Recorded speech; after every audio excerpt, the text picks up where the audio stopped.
지금부터 종교개혁 주의를 기념하는 특강을 시작하도록 하겠습니다.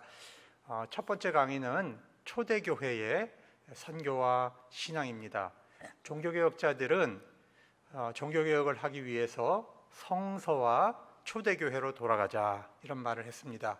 그래서 초대교회가 어떤 모습의 신앙을 갖췄는지 이제 배우는 것이 중요하고, 또 이제 종교개혁 시대에 가서는 성서가 어떤 역할을 했는지를 배우는 것이 참 중요합니다. 그래서 초대교회 안에 있었던 중요한 사건들을 좀 신앙적으로 검토해 보려고 합니다. 계시록에 보면 예수님께서 이제 에베소 교회를 향하여 책망하는 말씀이 나오는데, 네가 어디에서 떨어졌는지 생각해서 회개하고 처음 하던 일을 하여라. 네가 그렇게 하지 않으면, 회개하지 않으면 내가 가서 촛대를 그 자리에서 옮기겠다 그러셨어요. 하나님의 교회는 처음부터 끝까지 일관되게 쭉 똑같이 하나님이 이제 보호하시는 것이 아니고, 하나님이 원하시는 뜻을 제대로 실천하지 못할 때 하나님께서 그 중심을, 교회가 움직이는 중심을, 촛대를 늘 역사에서 옮기셨다는 것을 우리가 기억을 해야 됩니다. 그래서 교회사에 보면 하나님께서 교회의 촛대를 늘 옮기시는 것을 우리가 발견하게 됩니다. 교회는 선교하는 공동체입니다. 교회가 선교하지 않으면 교회가 존재할 이유가 없죠. 그런데 교회에는 네 가지 중요한 사명이 있습니다. 전 세계에 존재하는 교회는 반드시 네 가지 일을 해야 되는데, 이제 예배하는 공동체로서 그 안에 하나님의 말씀이 선포되어야 됩니다. 말씀을 전파하는 일이 있어야 되고, 그 다음에 교회는 교육을 해야 됩니다. 우리의 자녀들을 교육해야 우리의 신앙이 후대로 전수가 되는 것입니다. 세 번째는 봉사해야 됩니다. 그리고 네 번째는 친교해야 됩니다. 그래서 성경 말씀을 보아도 너희는 말씀을 전파하라 그랬고, 가르치라고 그랬고, 봉사의 일을 해서 그리스도의 몸을 세우라 그랬고, 그 다음에 성도에 이제 서로 교제하도록, 떡을 같이 떼고 성만찬을 나누도록, 그렇게 성서가 말씀하고 있습니다. 그러면 선교는 누가 하는 것일까? 우리가 이제 초창기에 그 서구 선교사들이 한국에 올 때는 선교 단체가 선교하는 것으로 생각을 했어요, 서양 사람들은. 그런데 그것이 우리 한국의 선교사님들이 와갖고 이제 복음을 전하고 한국의 교회가 세워지면서, 선교는 누가 하는 것이다? 선교 단체만 하는 것이 아니고 교회가 이제 선교를 하는 것이다, 이렇게 이제 생각이 많이 바뀌게 됩니다. 발전을 하게 되죠. 그런데 오늘날에 와서는 교회가 선교하는 것이 아니고 선교하시는 분은 바로 하나님이시라는 것을 우리가 성경에서 발견하게 됩니다. 자, 선교는 하나님이 주도하셔서 하시고, 교회는 하나님이 선교하시도록 우리가 쓰임받는 존재라는 것을 우리가 깨닫게 되는 거예요. 그러니까 교회의 선교의 주인공이 교회가 아니라 선교의 주인공은 하나님이고, 우리 교회는 그 하나님의 선교에 쓰임을 받아야 한다는 것입니다. 여러분, 선교라는 말은 미션이란 말인데, 그거는 보낸다 그런 뜻이에요. 보낸다. 그래서 성경에 보면 이렇게 돼 있어요. 하나님이 독생자를 세상에 보내심은, 그렇게 돼 있죠. 하나님이 아들을 선교사로 세상에 보내시는 거예요. 또 예수님께서도 12제자를 불러 모아서 함께 생활하시고 가르치고 또 보냅니다. 하나님의 복음을 전하도록 파송하는데, 사도라는 말이 있죠. 사도라는 말도 보낸다는 뜻이에요. 그러니까 하나님께서 아들을 보내셨고, 아들이 교회를 세상으로 또 보내시는 거죠. 성령님도 우리에게 성령의 능력을 힘입어서 선교하도록 보내시는 거예요. 그러니까 선교의 주체는 바로 하나님, 삼위일체 하나님이 선교의 주체라는 것을 우리가 알게 됩니다. 그러면 교회가 존재하는 목적은 무엇인가? 그것은 바로 하나님 선교의 도구가 되는 겁니다. 그래서 교회사를 쭉 살펴보면 하나님 선교의 도구가 되는 교회는 번성하고 번영하고 부흥을 했어요. 근데 하나님 선교를 방해하는 교회는 역사에서 소멸해 버렸어요. 우리가 그것을 역사를 통해서 이제 오늘 살펴보겠습니다. 그러면 자, 선교에서 가장 중요한 선교의 모델은 무엇인가? 바로 예수 그리스도의 성육신 사건입니다. 오늘 여기 있는 성경 말씀을 빌립보서 2장 6절에서 9절을 한번 같이 우리 성도들이 한 목소리로 읽어보겠습니다. 시작. 그분은 하나님의 모습을 지니셨으나 하나님과 동등함을 당연하게 생각하지 않으시고 오히려 자기를 비워서 종의 모습을 취하시고 사람과 같이 되셨습니다. 그는 사람의 모양으로 나타나셔서 자기를 낮추시고 죽기까지 순종하셨으니 곧 십자가에 죽기까지 하셨습니다. 그러므로 하나님께서는 그를 지극히 높으시고 모든 이름 위에 뛰어난 이름을 그에게 주셨습니다.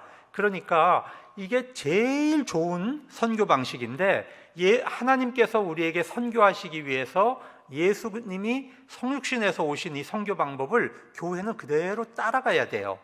그 교회가 그대로 따라가기 위해서는 두 가지의 원리가 발견되는데, 첫째, 말씀이 육신이 되셨다는 거예요. 하나님이 사람이 되셨다는 거죠. 그러니까 이것은 우리에게 오늘날 무슨 말이 있냐면, 전도를 하는데, 복음을 전하는데 말로만 해서 안 된다는 거예요.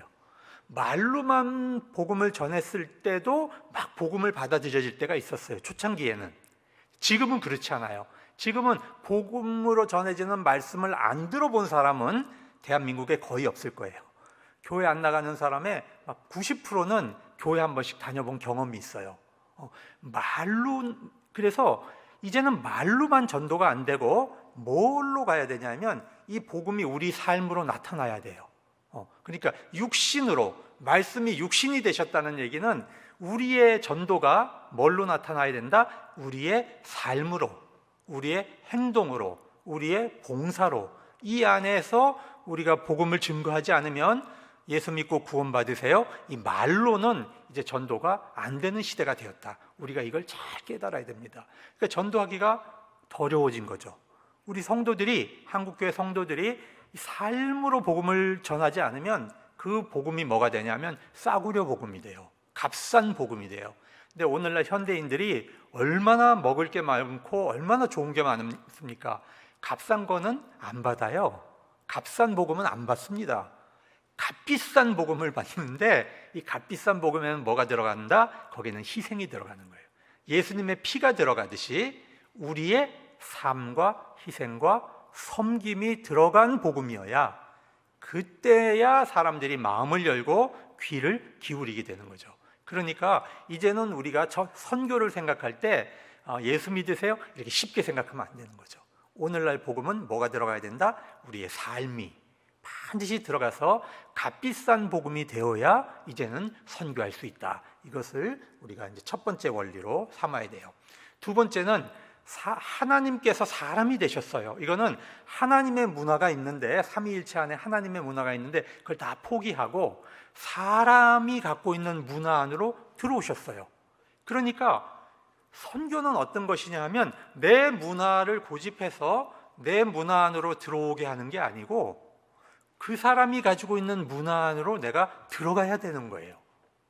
자, 그런데 오늘날 우리 교회는 어떻게만 생각했냐면 그 사람을 전도해서 우리 교회 문화 안으로 데리고 들어오는 걸 선교라고 생각한 거예요.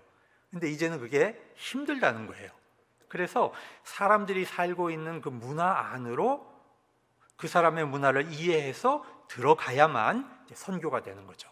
하나님이 하나님 되심을 버리고 사람이 되셔서 온 것처럼 우리도 복음을 전하고자 하는, 선교하고자 하는 그분들이 있을 때는 그분들의 문화를 이해하고 그 안으로 들어가야 된다는 거예요. 그런데 우리 교인들이 쓰는 문화는 거의 100% 우리끼리만 통용하는 언어예요. 그래서 우리가 사용하는 언어를 가지고 믿지 않는 사람들에게 다가가면 딱 거부감이 드는 거예요. 그렇기 때문에 그분들이 사용하기 아주 편한 언어, 그분들이 알아듣기 쉬운 언어로 우리가 낮아지고 녹아들어야만 선교가 된다는 그런 중요한 원리를 우리 성육신 선교에서 배워야 되는 것입니다.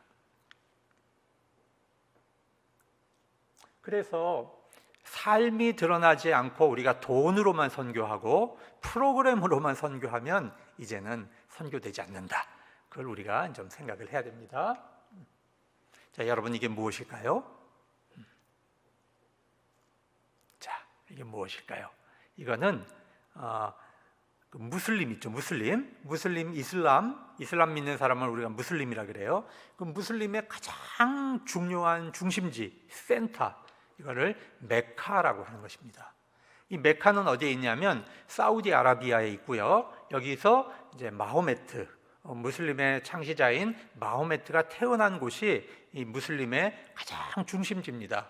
그래서 이슬람을 믿는 사람들은 장애인이 아닌 경우면 평생에 한 번 반드시 이곳으로 성지순례를 해야 됩니다. 그리고 하루에 5번씩 이 메카를 향해서 돗자리를 깔고 기도합니다. 이 사람들은 길을 가다가도 돗자리 깔고 기도하는 그런 아주 철저하게 그 기도 전통을 지키죠. 자, 이 사람들의 이제 그 라마단 때가 되면은 엄청난 사람들이 이 메카로 몰려 들어오는데 여기서 많은 사람들이 밟혀서 압사도 당하고 사고가 굉장히 많이 일어나요. 그런데도 불구하고 저렇게 종교적 행위를 합니다. 기도 시간이 되면 모든 걸 멈추고 이 사람들은 딱 그 시간에 기도하는 거예요. 무슬림입니다. 자, 이 그림을 보시면 저기 색깔로 칠해져 있는 것은 무슬림들 사이에도 종파가 여러 가지가 있어요. 뭐 시아파가 있고 수니파가 있고 종파가 다른 사람들이 있는데 그럼에도 불구하고 저 아프리카 북부, 그다음에 중동 지역, 저 아시아 지역, 그다음에 인도네시아, 아프리카 동부 쪽 여기는 엄청난 무슬림 지역입니다. 그러니까 저기는 가장 복음이 안 들어가 있는 지역이죠. 그러니까 전 세계 선교 단체들이 가장 이제 선교를 중심적으로 이제 사고하는 데가 바로 저 지역이 되는 것입니다. 자, 그러면 기독교의 메카는 어딜까? 우리가 한번 생각해 볼 수 있어요. 그러면 예수님이 탄생하신 우리가 예루살렘을 기독교의 메카라고 하나요? 우리가 한번 이제 제가 질문을 드리는 겁니다. 예루살렘을 우리가 메카라고 하나요? 메카라고 하지 않아요.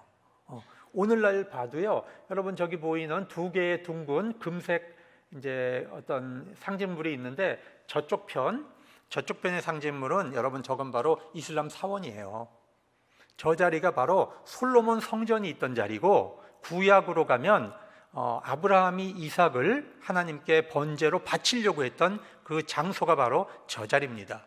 저곳에 무슬림들이 자기들의 어떤 사원을 저렇게 지어놓은 겁니다. 그러니까 저 장소는 유대인의 종교 상징도 아니고 기독교인의 종교 상징도 아니고 무슬림의 상징이 지금 서 있다는 거죠. 예루살렘 안에. 그리고 그 맞은편에는 이제 바로 이제 동방교회인데 정교회인데 이제 교회가 있죠. 그러니까 예루살렘은 기독교, 그 다음에 무슬림, 유대교 3개 종교의 어떤 면에서 가장 중심지가 돼 있는 거죠. 오늘날에는.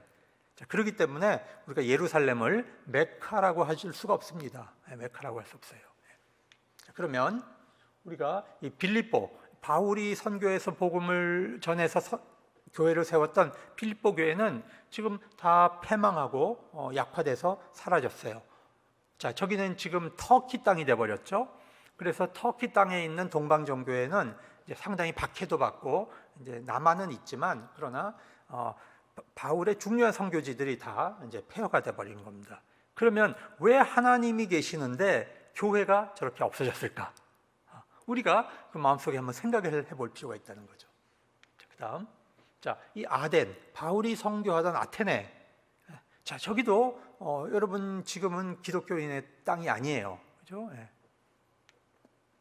그다음에 에베소도 마찬가지입니다. 에베소도 성지의 흔적은 있지만 교회들이 활성화되어 있지 않고 사라졌어요. 메카라고 할 수 없습니다. 자, 이건 바티칸이죠. 로마 카톨릭의 중심지인데, 자, 저 바티칸은 우리가 그러면 기독교의 메카라고 하느냐? 우리가 메카라고 하지 않습니다. 자, 결론적으로 말씀을 드리면 기독교에는 메카가 없어요. 왜 기독교에는 메카가 없을까? 여러분, 우리 하나님은 상천하지의 하나님, 모든 곳에 계시는 하나님이고 모든 곳에 하나님의 주권이 미칩니다. 그렇기 때문에 하나님께서는 특별한 지역을, 어떤 특별한 장소를 하나님이 거하시는 중심지라고 하시지 않는 거예요. 하나님은 전 세계 어느 곳에나 하나님은 우리와 함께 계시고 어느 곳에나 계시기 때문에 우리 기독교에는 메카를 두지 않습니다. 그게 굉장히 중요합니다. 두 번째로, 하나님은 합당하지 않은 곳에서 하나님의 촛대를 옮기세요.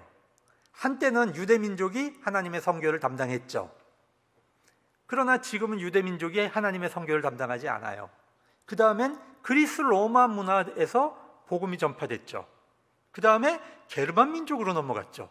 유럽에게로 넘어갔죠.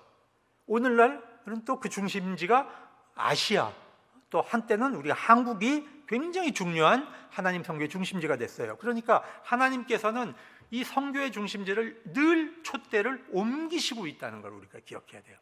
그럼 우리가 중요하게 생각해야 할 것은 오늘날 한국교회가 어떻게 해야 하나님이 촛대를 옮기지 않으실까? 자, 우리가 자칫 잘못하다가는 하나님께서 한국교회에 지금 맡겨 놓으신 촛대를 옮기실 수 있다는 것이죠.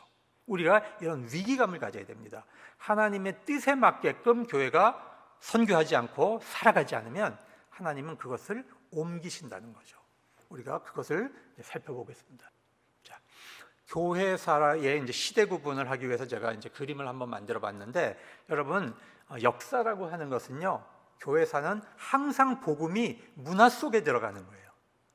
복음이 문화 속으로 들어가요. 자, 우리가 성육신을 생각해 보세요. 말씀이 육신이 되어 우리 안에 들어오셨잖아요. 그러니까 우리 안에 들어올 때 우리는 문화 속에 살아가잖아요. 그러니까 그 사람들이, 민족이 살고 있는 문화 안으로 복음이 들어오시는 거예요. 그래서 맨 처음에 복음은 유대 문화 안으로 들어갔어요.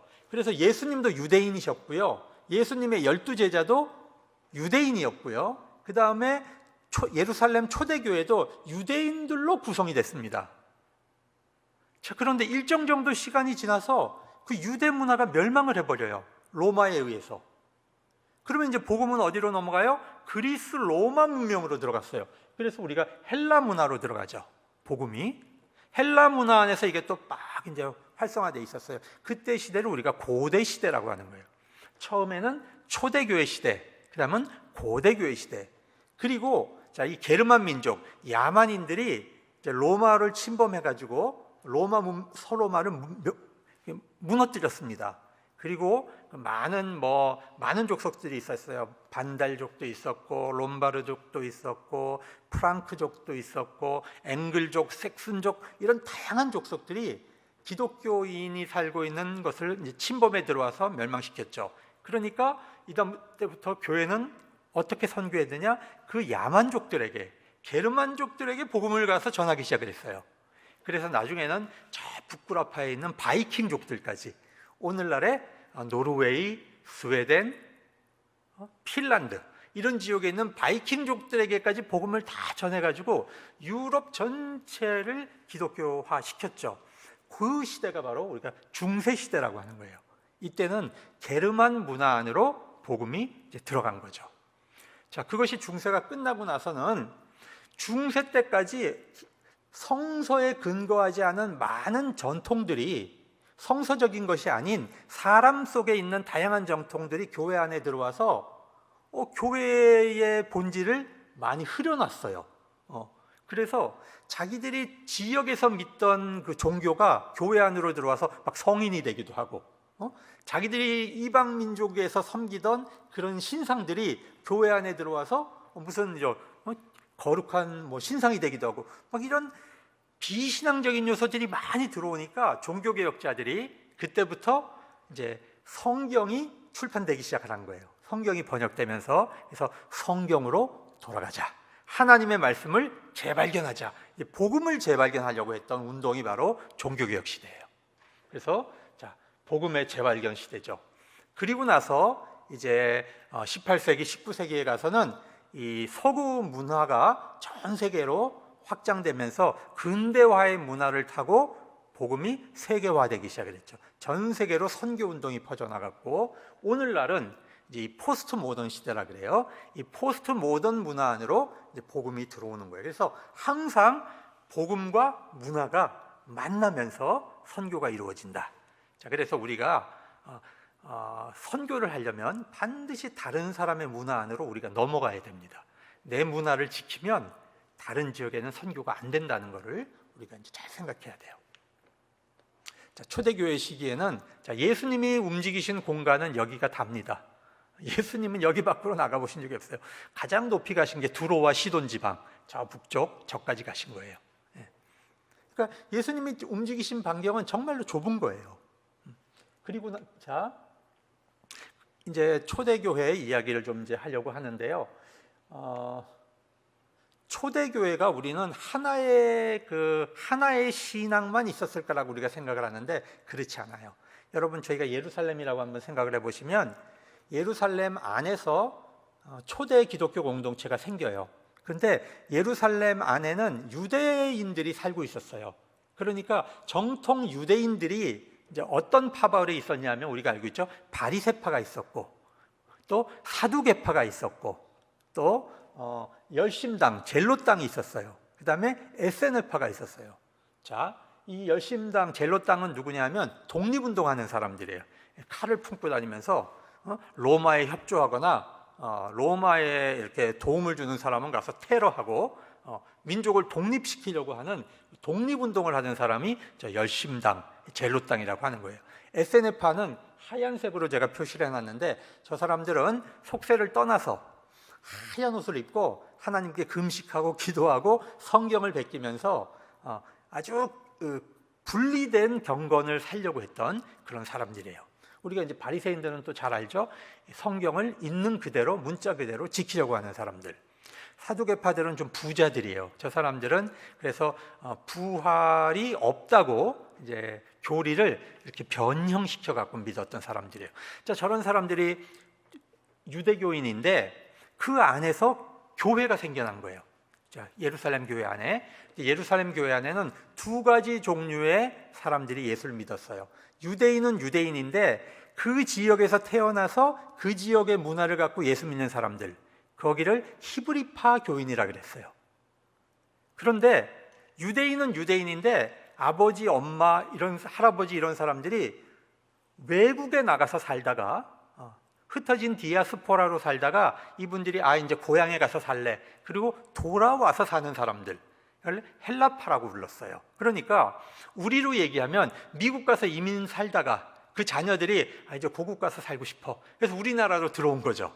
그런 것처럼 이제 돌아와서 사는 그런 헬라 문화에 익숙한 사람들이 있었다는 거예요. 그러니까 교회 안에는 히브리파 교인들과 헬라파 교인들이 살고 있었는데 저 둘 사이에는 갈등이 있었어요. 첫 번째 갈등은 뭐냐면 구제. 가난한 사람들을 도와주는데 헬라파 과부들이 소외되는 거예요. 구제에서. 이 사람들이 막 불평을 하죠. 그래서 사도들이 7명의 집사를 세워서 그 구제를 완전히 맡겨버린 거예요. 봉사하도록. 그래서 우리가 이 집사 직분은요, 원래는 가난한 사람들을 도와주고 봉사하는 직분으로 세워지는 게 바로 이 집사 직분입니다. 그런데 이 이름이 뭐냐면 스데반, 빌립, 그죠? 막 이런 이름이 나오잖아요. 이런 이름은 헬라식 이름이에요. 헬라식 이름. 그렇기 때문에 이 7 집사들은 헬라파 기독교인들 중에서 지도자를 뽑은 겁니다. 히브리파에서 뽑은 게 아닙니다. 자, 그 다음을 볼게요. 자, 두 번째는 이제 신학적으로 갈등이 있었어요. 자, 이 기독교인들은 유대인이기 때문에 내가 비록 예수를 믿지만 유대 문화를 지켜야 된다고 생각한 거예요. 그래서 기독교인들도 성전 제사 지나고 할례 받고 그 다음에 모세의 율법을 잘 지켰습니다. 자, 그런데 문제는 유대인이 아닌 이방인이 예수를 믿었을 때 이 사람들한테도 할례를 받으라고 할 거냐 말 거냐, 자, 여기에 대해서 입장이 달랐던 겁니다. 히브리파 기독교인들은 아니야, 그 사람들도 교회 안으로 들어오면 유대인이 되는 거기 때문에 할례 받아야 돼. 이 히브리파 기독교인들은 할례를 받으라고 요구를 한 겁니다. 그런데 헬라파 기독교인들은 헬라 문화를 아니까, 그리스 로마 문명을 아니까 아니야, 그 사람들은 이방인으로 예수를 믿었으면 그냥 이방인으로 예수 믿게 해야지 왜 이방인들에게 우리 유대 문화를 지키라고 강요하느냐? 그러면 안 돼. 이렇게 생각이 달랐던 거예요. 그러니까 히브리파 기독교인들은 우리는 새로운 이스라엘이야. 예수 믿고 새로운 이스라엘이 됐어. 그렇지만 이스라엘이기 때문에 전통을 지켜야 돼. 이런 입장이고 헬라파 사람들은 우리는 새로운 인류야. 예수님 안에서 새로운 인류가 됐기 때문에 유대인이 아닌 사람은 유대 문화 지킬 이유가 없어. 자, 이렇게 입장이 달랐던 겁니다. 자, 그리고요, 선교관도 달랐어요. 선교관도, 자, 우리가 요즘에는 다 교인들이 흩어져 있잖아요. 그죠? 흩어져서 살아가잖아요. 하지만 옛날에는 우리가 모이기에 힘썼잖아요. 그죠? 그러니까 선교도 두 가지 방식이 있는 거예요. 이 히브리파 사람들은 예루살렘으로 다 모여야 된다고 생각한 거예요. 성전으로 다 모여서 예배드려야 된다. 근데 헬라파 기독교인들은 아니에요. 우리가 다 흩어져서 복음을 전해야 된다고 생각하는 거예요. 그래서 두 가지의 그림이 지금 저렇게 나와 있죠. 우리가 볼 때 어떤 게 맞는 것 같아요? 자, 시간이 없어서 제가 답을 빨리 알려드릴게요. 둘 다 맞아요. 둘 다 맞아요. 우리가 모여야 하고요. 교회는 모이는 교회여야 하고 또 흩어지는 교회도 돼야 됩니다. 모이는 것과 흩어지는 것이 다 있어야 되는 겁니다. 교회 안에서는. 그래서 우리가 이 두 가지 전통이 이제 선교에는 계속 우리 안에 흘러내려옵니다. 그런데 정통 유대교인들이 가만히 지켜보니까 히브리파 기독교인들은 성전 제사도 잘 지내고 할례도 잘 지키고 율법도 잘 지켜. 그러니까 저 사람들은 나사렛파이기는 하지만 그래도 유대교인이야, 유대인이야. 그러니까 그냥 봐주는 거예요. 봐주기로 했어요. 문제는 헬라파 사람들이 이게 마음에 안 들어. 이방인들을 데리고 왔는데 할례 안 받아도 된다 그러고 성전 제사 안 지켜도 된다 그러고. 자, 그래서 이 사람들이 누구를 고소했냐? 스데반을 잡아서 고소를 하는 거예요.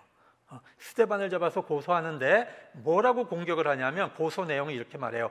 이 거룩한 곳과 성전이죠. 그 다음에 율법을 거스려 말합니다. 그러니까 모세가 우리에게 전해준 율법을 지키지 말라 그러고 하나님의 성전을, 유대인들의 성전을 거룩하게 생각하지 않습니다. 이 사람들은 나사렛 예수가 성전을 헐고 3일 만에 다시 짓겠다고 한 것을 믿는 사람들입니다. 그래서 스데반을 공격을 해서 이제 고소를 합니다. 스데반이 재판장에 잡혀갔잖아요. 스데반이 거기서 뭐라고 얘기합니까? 이 사람들아, 우리 선조들이, 너희의 선조들이 하나님이 보내시는 선지자를 수도 없이 잡아 죽였다. 그리고 하나님이 인간의 손으로 지은 성전에 갇혀 계시는 분이 아니다. 그리고 너희는 하나님의 아들 예수를 십자가에 못 박아 죽였다. 그렇게 공격을 하니까 이 사람들이 양심이 찔려가지고 스데반을 돌로 쳐서 죽였잖아요. 그죠? 바로 헬라파 교회를 공격한 겁니다. 그래서 헬라파 교회가 집중적으로 공격을 받아서 흩어지는 거죠. 그래서 예루살렘과 온 유대와 사마리아와 땅끝까지. 그러나 예루살렘 교회 안에는 여전히 베드로, 요한, 예수님의 친동생 야고보 장로가 예루살렘 교회를 지키고 있었던 겁니다. 그러니까 히브리파 교인은 존재할 수 있었지만 헬라파 교회는 박해를 받아서 다 흩어지게 되는 거죠. 자, 이게 초대교회의 모습을 우리가 초대교회 안에도 이런 갈등이 있었다는 것을 우리가 생각을 해야 되는 겁니다. 자, 이제 순교하는 장면이에요. 자, 그리고 우리가 이제 바울을 이제 알게 되는데, 여러분, 이 흩어진 기독교인들이 안디옥에 가서 교회를 세웠어요. 근데 이 안디옥은 다양한 민족들이 와서 예수를 믿어요. 아프리카 사람들 교인도 있고 유럽인 교인들도 있고 아시아 사람 교인들도 있고 다민족 교회인 거예요. 오늘날 이제 한국 교회 안에 그런 다민족 교회들이 많이 생기고 있어요. 우리가 그 선교를 잘 봐야 됩니다. 하나님께서 이 이주를 통해 가지고 많은 이제 민족들이 우리나라 안에 와서 200만 명이 지금 같이 살아요. 앞으로 더 많아질 거예요. 그러면 우리가 선교가 바로 이런 다민족 공동체도 이제 생겨날 수 있어요. 여기에 이제 바나바 목사님이 목회를 하는데 히브리식 교인들의 목회를 하지 않고 헬라파식 교인대로 목회를 하는 거예요. 이방인들에게는 할례를 받으라고 얘기하지 않는 거예요. 자, 그런데 하나님께서 선교하시기 위해서 바울을 다메섹 도상에서 회심시키잖아요. 그죠? 근데 여러분, 바울이 어떤 사람이에요? 헬라파 교육을 받은 사람이에요. 로마 시민권자고 아버지는 바리새인이고 베냐민 지파의 바리새인이고, 그래서 바울도 정통 바리새인이에요. 그리고 헬라식 교육을 잘 받고 예루살렘으로 다시 역유학을 가서 유대 정통 유대교 그 교육을 받은 사람이에요. 그러니까 이 사람은 헬라 문화도 잘 알고 히브리 문화도 잘 아는 사람이에요. 그래서 하나님이 쓰시는 거예요. 이방인의 사도로. 아시겠죠? 그러니까 문화를 잘 알기 때문에 하나님이 쓰시는 거예요. 그래서 그리스도인들을 박해하다가 예수님을 만납니다. 그래서 이방인의 사도라고 하는 사명을 깨닫게 됩니다. 그래서 바나바가 이 바울을 데려다가 안디옥에서 목회하고 이제 전도하는 거예요. 1차 전도여행. 저 그림은 이제 1차, 2차, 3차 전도여행하고 마지막에는 예루살렘부터 빨간 라인은 로마에 가서 재판받기 위해 갖고 이제 제수로 잡혀가는 그 그림이잖아요. 근데 저쪽에 아시아 지역 이쪽에다가 전도를 해가지고 교회를 막 세워가지고 이방인 교회를 세워가지고 교회를 막 세워놨어요. 근데 문제는 예루살렘에 있는 히브리파 기독교인들이 와가지고 이상한 복음을 전하는 거예요. 얘들아, 너희가 예수만 믿는다고 구원 얻는 게 아니야. 할례 받아야 돼. 예수 믿는다는 것은 반드시 할례를 받아야 되는 거야. 할례도 받고 예수도 믿어야 구원 얻는 거야. 이러니까 정말 어렵게 교회를 세워놨는데 교회들이 막 흔들리기 시작하는 거예요. 막 엉망이 되는 거예요. 그리고 교회가 둘로 쪼개져. 할례 받은 사람들끼리 성찬을 떼고, 할례 못 받은 사람들끼리 모여서 또 성찬을 떼고. 여러분, 성찬이 갈라지면 교회가 갈라지는 거예요. 아시겠죠? 우리가 왜 한 식구예요? 왜 한 식구냐? 같은 성찬을 먹기 때문에, 그리스도의 한 몸을 떼기 때문에 우리가 식구예요. 식구는 입이 같은 거잖아요. 음식을 같이 먹는 사람을 식구라 그랬잖아요. 우리가 주님의 성찬을 한 상에서 받아 먹기 때문에. 근데 이 교회가 갈라지는 거예요. 바울이 볼 때 이거는 심각한 문제가 일어난 거예요. 복음에. 이렇게 되면은 복음이 무너지게 생긴 거죠. 그래서 이제 바울은 어떻게 하든지 예루살렘에 들어가서 사도들과 이 문제를 해결해야 되겠다. 이제 이 마음에 이제 결심을 하게 됩니다. 그래야 이제 이방인 선교가 인정을 받고 교회를 하나로 합쳐야, 에큐메니칼로 교회를 합쳐야지, 이방인 교회와 유대인 교회가 갈라지면 이거는 교회가 무너지는 거예요. 그래서 교회를 합치기 위해서 많은 기도를 하고 이제 준비를 하는 거예요. 그때 하나님이 놀라운 일을 하십니다. 10장 사도행전 9장에서 바울이 회심을 했어요. 근데 사도행전 10장에 가면 베드로가 회심을 해요. 베드로 회심하는 거 몰랐는데요? 여러분들 이제 이러실 수가 있는데 잘 들어보세요.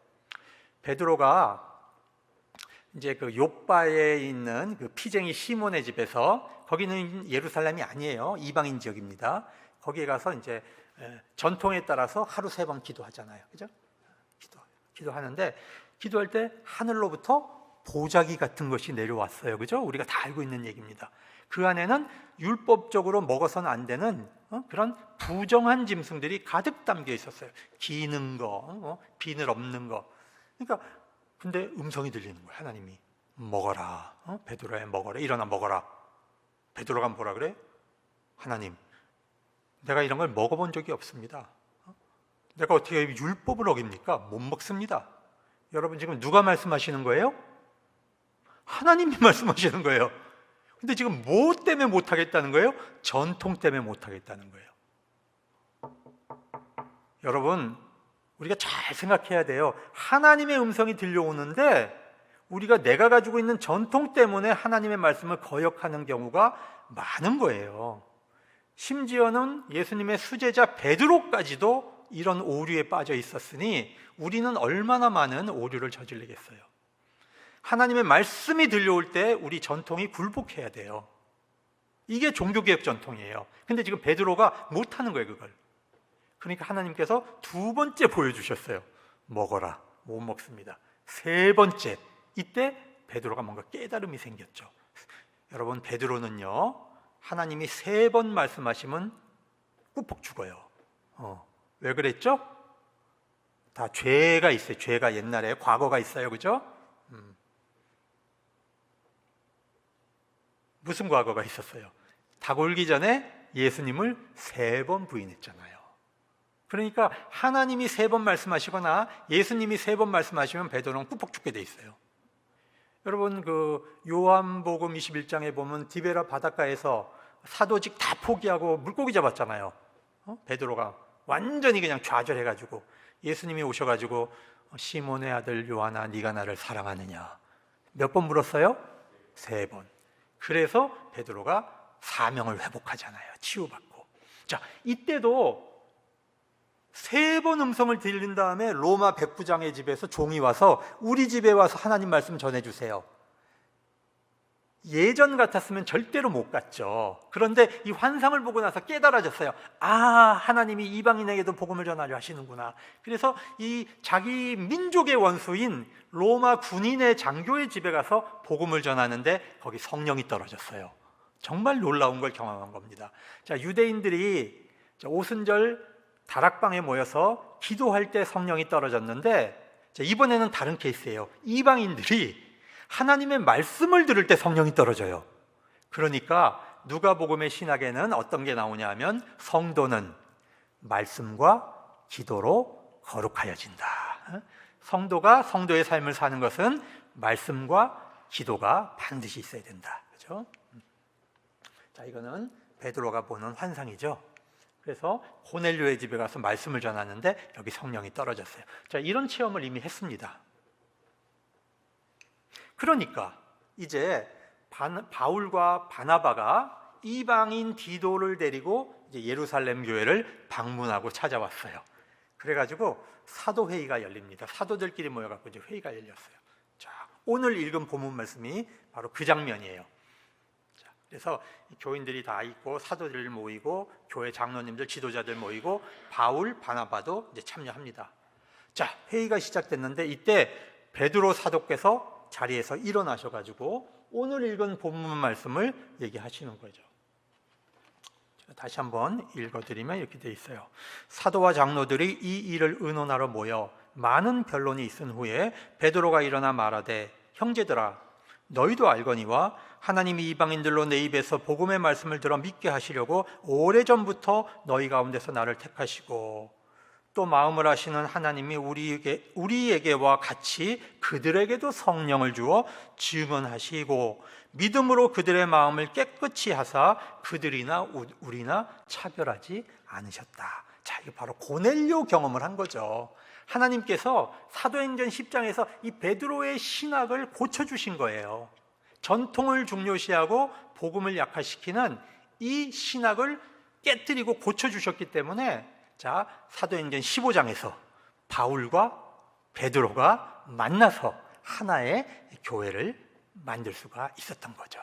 자, 차별하지 않으셨다는 거예요. 믿음을 보시고 마음을 깨끗하게 하시고 우리와 그들 사이에 아무런 차별을 두지 않으셨다. 그런데 여러분은 왜 우리 조상들이나 우리가 다 감당할 수 없었던 그 율법을 제자들의 목에 두려고 하느냐?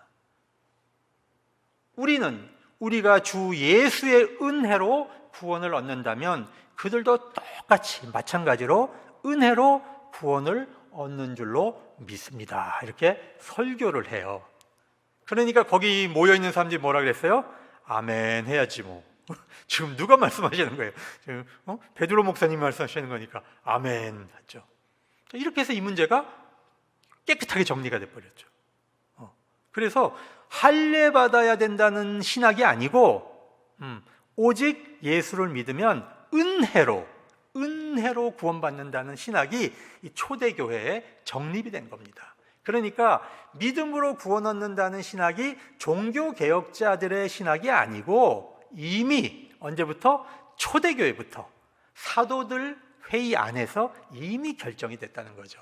믿음으로 구원 얻는다, 은혜로 구원받는다. 이것이 여기에 이미 이제 결정이 돼 있었다는 겁니다.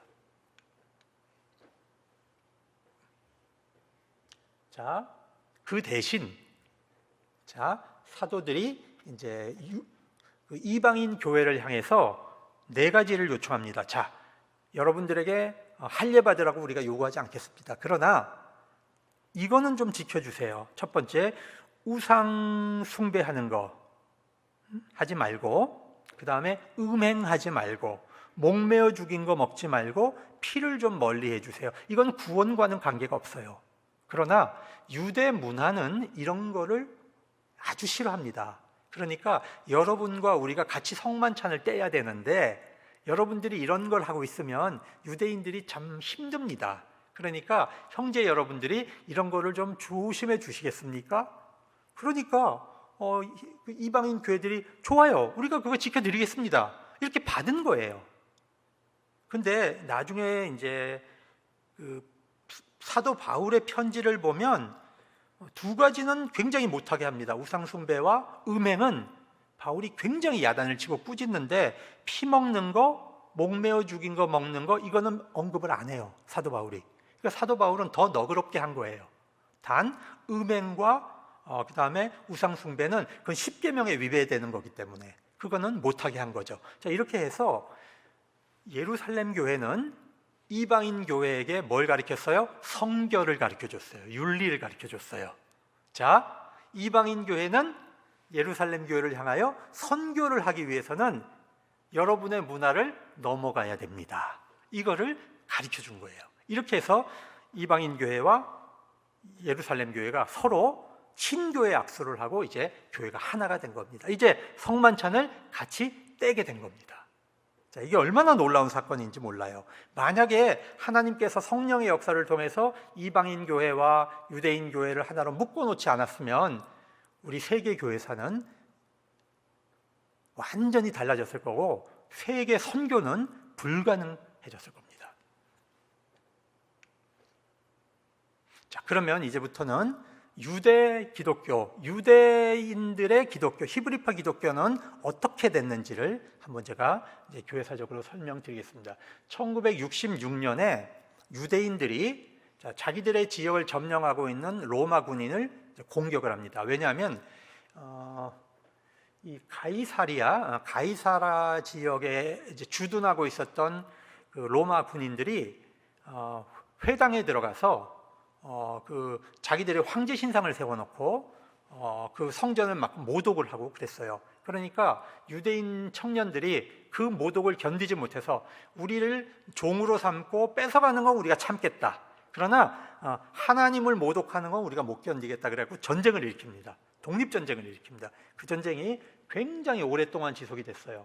그래서 이 베스파시안이라고 하는 장군이 쳐들어와 가지고 갈릴리, 사마리아, 이두메, 사해, 여리고를 이제 67년에 완전히 점령을 하고 쿰난 공동체, 사해 지역에 있었던 이 쿰난 공동체 지역도 다 파괴합니다.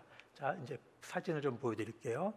요거 보시면 요게 사해인데 저 맨 위쪽에 보면 이제 영어로 쿰난이라고 돼 있는데 거기 동굴이 있죠. 동굴 1, 동굴 4, 동굴 11 저런 게 있는데 저기서 1940년대에 성경이 발견돼요.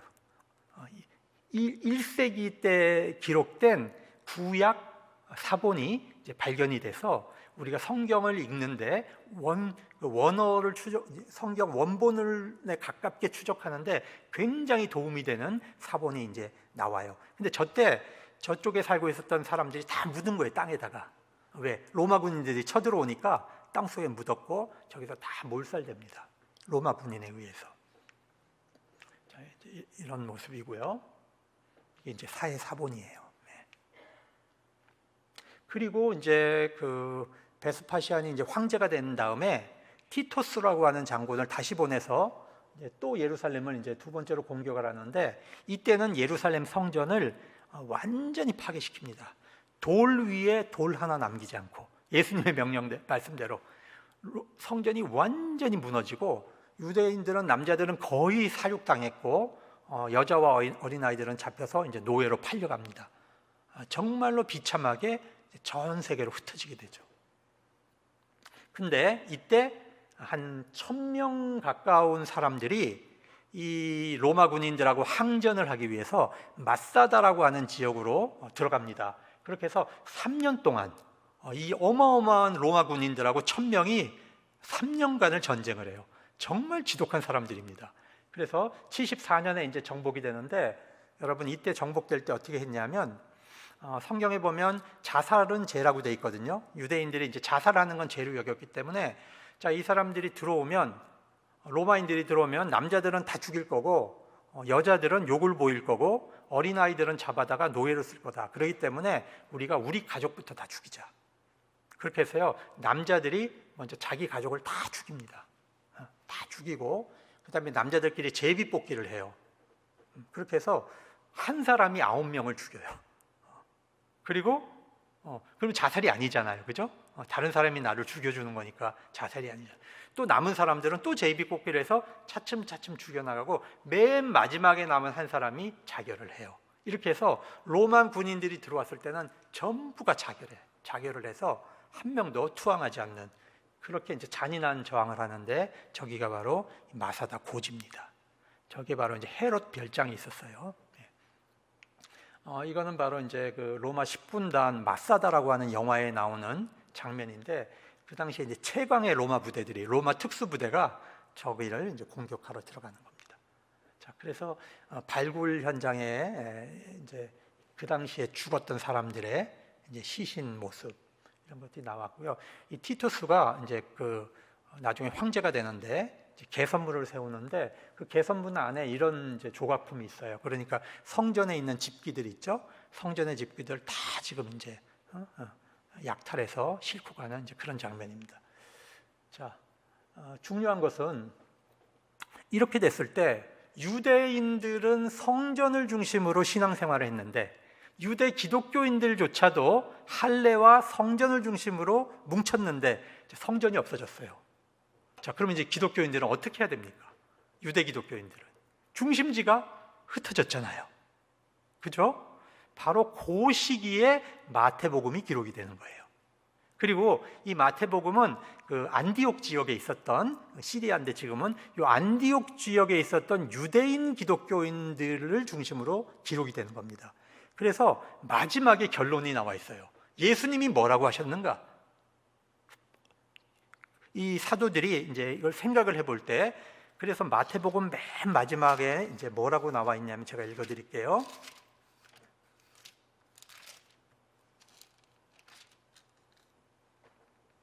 그러므로 너희는 가서 모든 민족을 제자로 삼아 아버지와 아들과 성령의 이름으로 세례를 베풀고 내가 너희에게 분부한 모든 것을 가르쳐 지키게 하라.